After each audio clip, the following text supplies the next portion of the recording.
Halo semuanya, balik lagi bersama saya Doni di Mastercam CAD. Kali ini di video ini saya akan menjelaskan ulang mengenai toolpath parallel dan flowline yang udah saya bikin videonya waktu dulu. Namun di video yang dulu yang ini nih, nah di video ini nggak ada penjelasannya sama sekali. Jadi di video kali ini saya akan mencoba sedikit ditambah dengan penjelasannya. Oke, kita mulai aja. Nah, tapi if you are from the outside of Indonesia and you don't know what I'm saying, don't understand what I'm saying, just turn on the subtitle and turn on the automatic translation. Oke, kita mulai aja. Kita buka dulu ya si file 3D-nya. Kalau yang belum ada, bisa dilihat di video saya cara membuat si gambar 3D yang ini. Seperti ini nih. Kalau udah ada, kita cek dulu ya. Pertama-tama kita cek dulu si titik 0 benda kerja ini ada di mana. Dengan cara tekan F9. Oh, ternyata di sini nih. Kalau saya biasanya si titik 0-nya itu ada di ujung kiri bawah ya. Jadi kita pindahkan dulu aja. Ini move to origin. Biasanya saya di sini nih. Nah, jadi ini udah pindah ya di ujung sudut kiri bawah. Oke, kita sembunyikan lagi aja koordinatnya. Nah, ini benda kerjanya sama persis ya kayak yang di video saya sebelumnya. Kalau nggak salah ini panjangnya 100. Kita analisa dulu aja. Ini panjangnya 100. Kemudian lebarnya itu 80 dan tingginya itu kalau nggak salah 40 ya. Oh ya, 40. Sip. Kita hapus lagi aja. Di video saya sebelumnya itu ada 3 toolpath ya. Yang pertama adalah face milling atau milling muka. Kemudian yang kedua pengkasaran yang ini menggunakan surface parallel rough.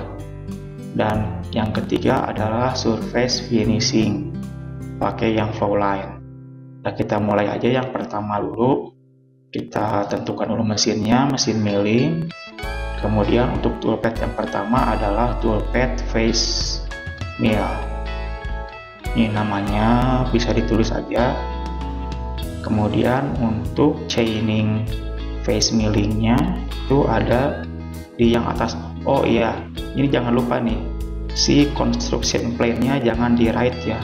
Ini tadi saya salah pencet. Kita balikin dulu aja ke top. Yang ini nih. Nah, TC plane top. Kalau udah di top baru kita tentukan dulu si toolpath-nya face ya. Untuk chaining yang pertama yang ini aja nih, ini wireframe yang atas ini. Kemudian klik OK.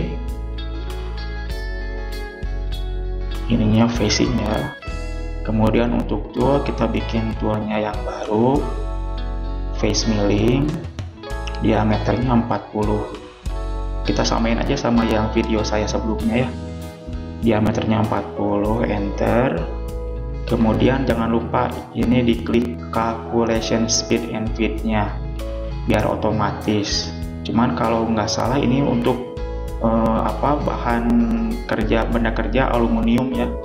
Tapi kalau teman-teman pakai bahan yang lain atau punya feed rate sama spindle speed yang lain, bisa ditulis di sini langsung.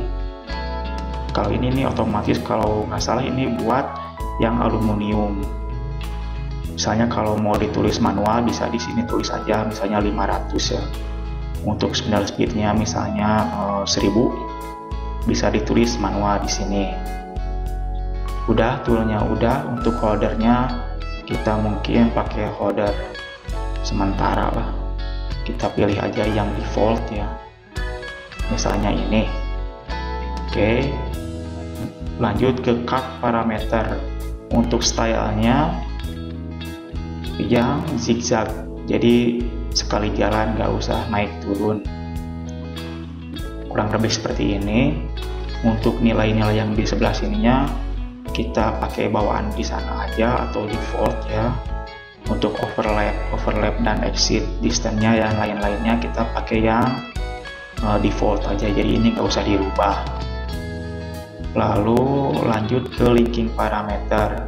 Ini bisa dilihat ya, untuk nilai-nilainya ini defaultnya seperti ini, tapi kalau mau ditentuin boleh dengan cara ini diklik aja, yang bisa dikliknya untuk retract atau feed plan.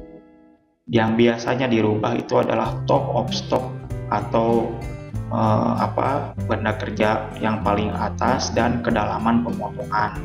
Kita tentukan aja top of stocknya dengan cara klik, kemudian ini bagian atas benda kerja kan yang ini, kita klik aja di salah satu ujungnya, yaitu paling atas ya.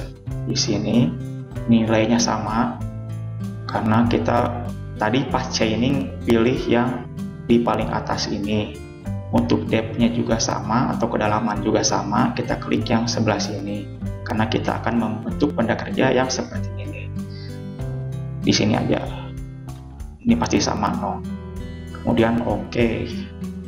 Nah, ini untuk toolpath yang pertama, facing. Kayaknya ini nggak perlu disimulasikan dulu aja. Kita sembunyikan, kita lanjut ke toolpath yang kedua, yaitu kalau nggak salah surface wrap paralel.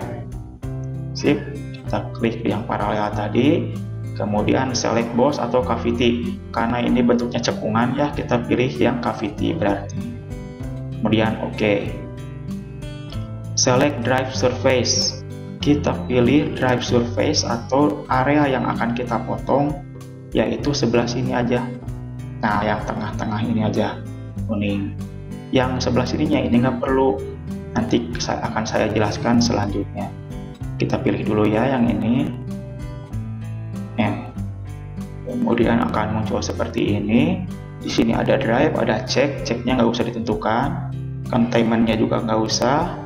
Untuk proximity start point kita pilih yang ini aja deh, sudut kiri atas. Oke. Kita masuk ke tool ya, kita bikin yang baru. Toolnya kita pakai yang spare mill atau yang ujungnya berbentuk radius kayak gini.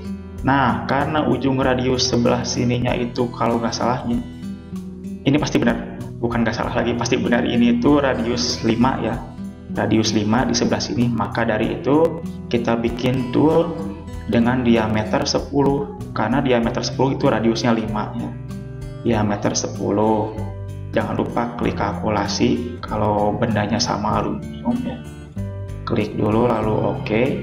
Lalu kalau kalian punya hitung-hitungan sendiri atau feed rate dan spindle speednya sendiri, bisa ditulis di sini. Ini sebagai contoh, ini yang auto aja. Kemudian lanjut ke surface parameter, kita pindah ke sini. Karena pengkasaran, jadi kita akan sisain 1 mili di area yang akan dipotong tadi untuk finishing. Kita tulis saja 1. Nah, mungkin yang tadi ya, kenapa area sini nggak diklik pas pemilihan drive surface, karena area sini akan terpotong oleh si radius tool yang tadi. Nah, ini kan toolnya ini diameter 10 nih, sedangkan di sini radiusnya 5. Nah, radius 5 ini akan terpotong oleh si ujung atau si radius tool yang kita pilih tadi, yaitu diameter 10. Jadi kita nggak usah pilih nih area yang ujung ini di pas pemilihan si drive surface-nya, jadi itu nggak usah dipilih, akan otomatis terpotong oleh si diameter tool tersebut. Itulah sedikit penjelasannya.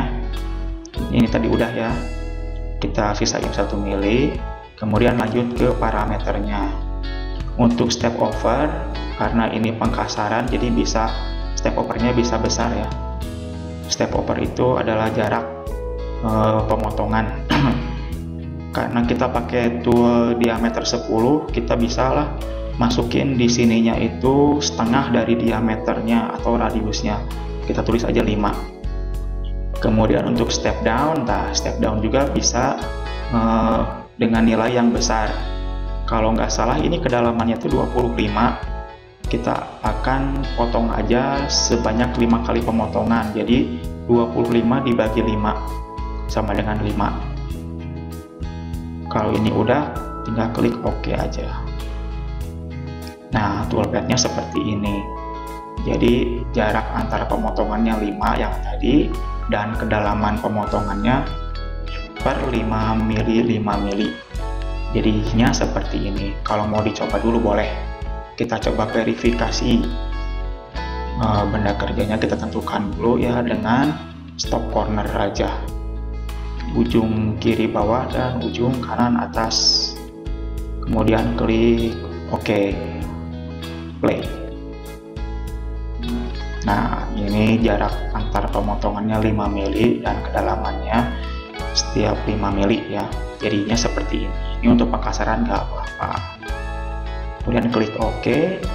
Lalu kita lanjut ke toolpad selanjutnya, yaitu finishing. Lanjut ke toolpad yang finishing, yang terakhir yaitu surface finish. Kemudian flow line. Untuk drive surface-nya sama kayak yang tadi ya, yang tengah ini. Kemudian OK.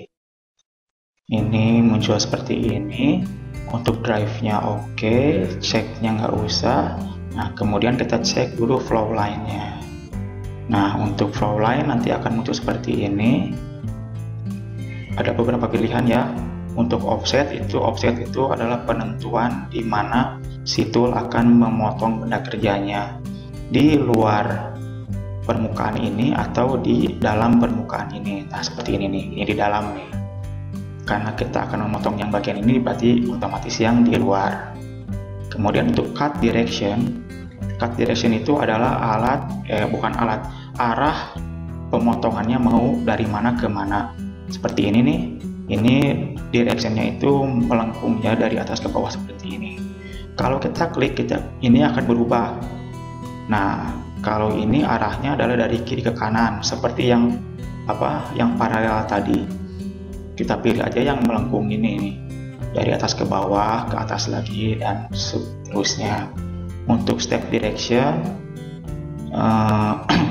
ini akan mulainya dari mana? Dari kiri ke kanan atau dari kanan ke kiri? Karena titik nolnya ada di sini ya, kita mulai dari sini aja. Berarti dari kiri ke kanan. Nah, dari kiri ke kanan. Untuk startnya, kita mulai dari mana? Dari atas kiri atau dari bawah kiri? Kita dari bawah kiri aja, jadi di sini. Oke, itulah penjelasan singkatnya. Yang penting mah di cut directionnya. Kalau bisa kebalikan dari paralel yang tadi, karena paralel yang tadi itu dari kiri ke kanan motongnya. Nah, untuk yang finishing kita dari atas ke bawah melengkung seperti ini.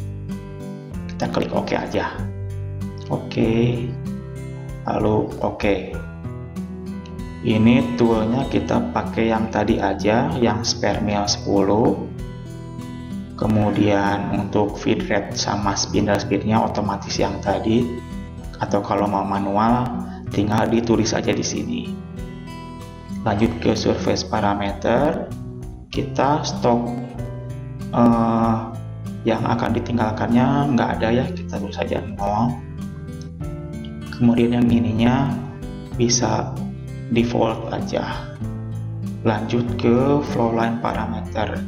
Nah, untuk cut control saya nggak checklist yang distance, namun untuk yang step over controlnya kita pilih yang distance. Nah, ini nilainya bisa disesuaikan. Ini semakin kecil, si benda kerjanya akan semakin halus. Kebalikannya, semakin besar akan semakin kasar. Jadi kalau tadi nih, kalau yang pas pengkasaran kita step overnya 5 kan. Nah untuk yang finishing kita coba dulu aja 1 mili dulu aja, paling cuma ini aja yang dirubahnya jadi 1 mili, kemudian klik OK. Nah kita bisa lihat di sini ini jarak antar potongannya itu 1 mili, jadi otomatis kalau semakin kecil jaraknya si benda kerjanya pun akan semakin halus. Ini kita coba dulu aja yang 1 mili. Kita verifikasi ya, mulai dari sini aja. Enggak. Semuanya aja. Kita verifikasi lagi, kemudian play. Nah, ini untuk yang finishing.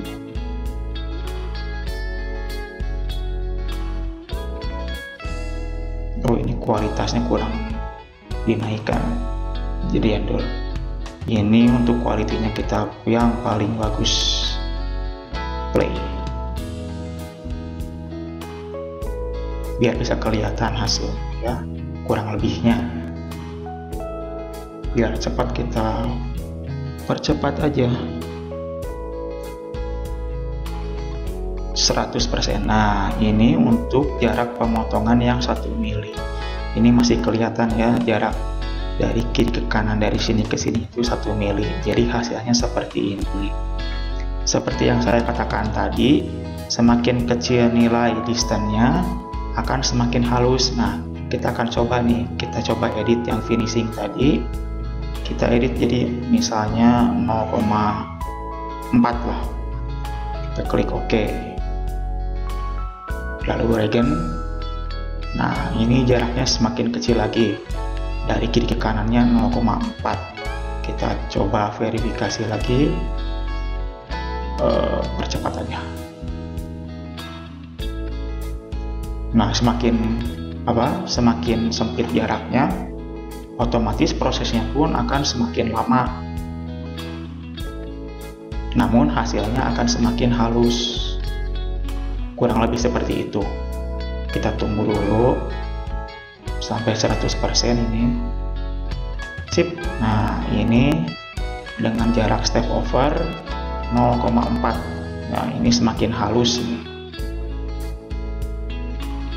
Kita oke aja. Nah, ini toolpadnya udah beres semua. Mungkin kalau mau diverifikasi semuanya boleh. Kita cek ulang. Enggak, untuk mempercepat durasi kita rubah lagi aja ininya jadi 0,75 aja lah. Karena ini untuk sebagai contoh ya. Harus diingat aja yang tadi, semakin kecil itu semakin halus. Kita coba verifikasi. Nah, untuk yang facing, karena tadi benda kerjanya dibikin 40, jadi kita lebihin aja 1 mili. Jadi 41. Biar hasil facingnya kelihatan. Diperlambat dulu aja, kemudian play. Nah, ini untuk facing. Kemudian ini untuk paralel, yang pengkasaran paralel ya. Nah, ini jarak antar potongannya 5 mili dan kedalamannya pun 5 milian. Percepat aja deh. Ini untuk yang paralel pengkasaran. Nah, ini untuk yang surface flow line finishing. Kita percepat aja. Sip.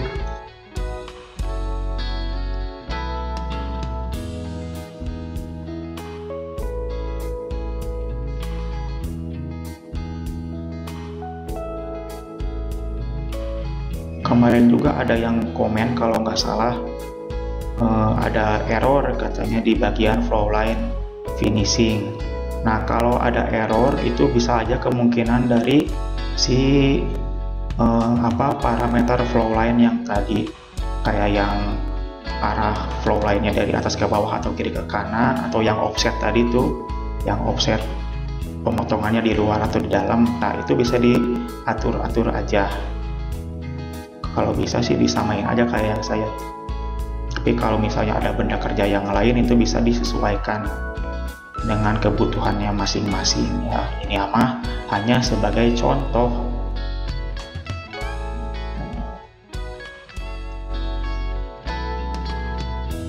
bentar lagi beres nih. Nah, ini dia hasil akhirnya. Jadi untuk si radius viret 11 ini itu dibentuknya oleh ujung si tool yang kita buat tadi. Jadi kalau misalnya di sini radius 5, otomatis toolnya harus radius diameter 10. Kalau di sini radius 10, kita pakai toolnya mendingan yang diameter 20 dan seterusnya. Oke, mungkin itu aja untuk video kali ini. Kalau kurang jelas mohon maaf. Kalau bermanfaat, jangan lupa klik like, dan yang belum subscribe, tolong subscribe. Oke, sekian dari saya. Jangan lupa ditunggu video-video saya selanjutnya ya. Sampai jumpa.